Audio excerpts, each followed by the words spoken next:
Hi there, Hilal. Let's take a look at this new set of essays. This is the first one. The first one is about weddings and do the benefits outweigh the disadvantages of this trend? Let's see what you said. In the modern era, people are spending extravagantly on matrimonial ceremonies. This essay will argue that although the benefits of this established trend are numerous, there are some drawbacks of lavish spending on weddings. Okay? Fine. Weddings are considered holy, not holly. Holly is a plant that we like to decorate with at Christmas. You want holy, which is 1L. So, weddings are considered holy for many people, and as such, they have made this event for cherished memories. The services, such as venues, expensive lighting designs, and high-class catering facilities add glamour to this happy occasion. For example, the wedding ceremony of famous Indian cricketer Virat Kohli took months of planning. It was considered one of the most expensive. When inquired about the expenses on the ceremony by media, his response was that it was a holy ceremony for him, and he wanted to make it a memorable one. Thus, people will pour their heart and soul for something as special as a wedding. Okay, we'll talk about this when we're done. Fine. As far as the grammar and the language is concerned, it's lovely, other than that holly problem. People are spending huge sums of money on wedding ceremonies. And careful, ceremony is just the actual ritual part of the wedding.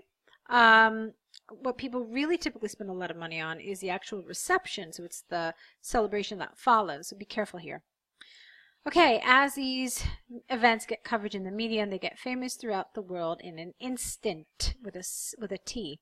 Everyone in the world knows about Indian businessman Mukesh Ambani because the wedding ceremony of his daughter was the most expensive in the world.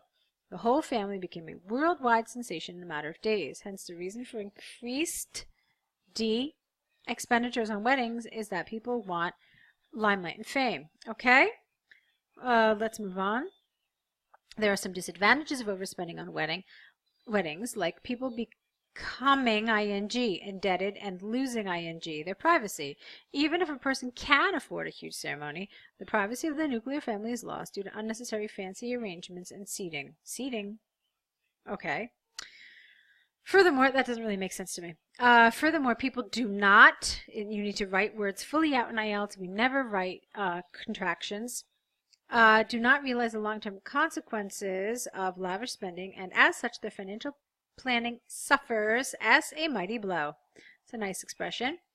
For example, the IMF conducted research, get rid of the A, backed by ample evidence that the leading reason for bank loans were wedding ceremonies, especially for the subcontinent. Therefore, lavish spending on weddings can lead to financial problems as well as compromise the privacy of the family. Get rid of on. Okay, fine. To conclude, extravagant spending is justified because weddings are a special occasion for many, and they want to make it as memorable as possible. Moreover, people enjoy the limelight and coverage to get famous. On the other hand, the drawbacks of overspending include compromising the family's privacy and huge loans from banks. Okay, so let's now talk about this a little bit, shall we? Okay, the good news is that the language you used was very nice, good grammar, good vocabulary. You had nice cohesive devices, so those were the good elements of this essay. I do want to talk to you a little bit about two things. Number one is the coherence and cohesion, and also the task achievement portion. The essay asks you to talk about the advantages of spending a lot of money. I didn't feel that either of these paragraphs really dealt with the advantages. You essentially told me the reasons for doing it, which is different. The reason why you do something is not necessarily the advantage of doing it. I hope that makes sense. So then what could we say an advantage of spending a lot of money on weddings, what an advantage is? Well, one advantage is that an entire industry has been created out of weddings, and so it's something that creates jobs. It's something that makes a lot of money and, pumps money into the economy. So that's one thing. Another thing is that you kind of said it, but it wasn't exactly framed the way I thought you should frame it, is that people's status gets improved by this. So basically, when you have a lot of money to spend on a wedding, in a lot of cultures, you know, your status becomes higher, and people kind of regard you differently, okay? Some people think that it, you know, creates honor for the family. So all of these are benefits of spending a lot of money, and these things could very possibly not be created or had with a more budget wedding. Okay, so this is what I mean by advantages. So what kind of benefit do you get when you spend a lot of money, and not what's the reason behind wanting to spend a lot of money. I hope that's clear. This paragraph for me was fine. I wasn't really clear about the privacy. So you said the privacy of the family is lost due to unnecessary fancy arrangements and seating. That confused me. It wasn't clear. I wasn't sure what you were trying to say. I thought that maybe it had something to do with the media, as you mentioned it here, but like I said, I really felt like you should have explained yourself a little more here, because your ideas just weren't totally clear. Okay, so that's pretty much my thoughts on this essay. Why don't we go to your task 1 now? Okay, this is a school subjects. Let's see what you said. The 2 given pie charts, you have to move these words around. The 2 given pie charts illustrate the preferences of school subjects in New South Wales for the year 2014 and 17, respectively. In 2014, geography, get rid of the word subject after the actual subject. It's not necessary. So, geography was the most popular in school at 27.3%.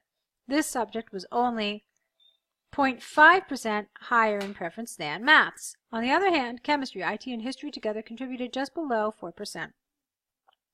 Chemistry was the least favorite subject in 2014, whereas the subject was removed from the preference list in 2017.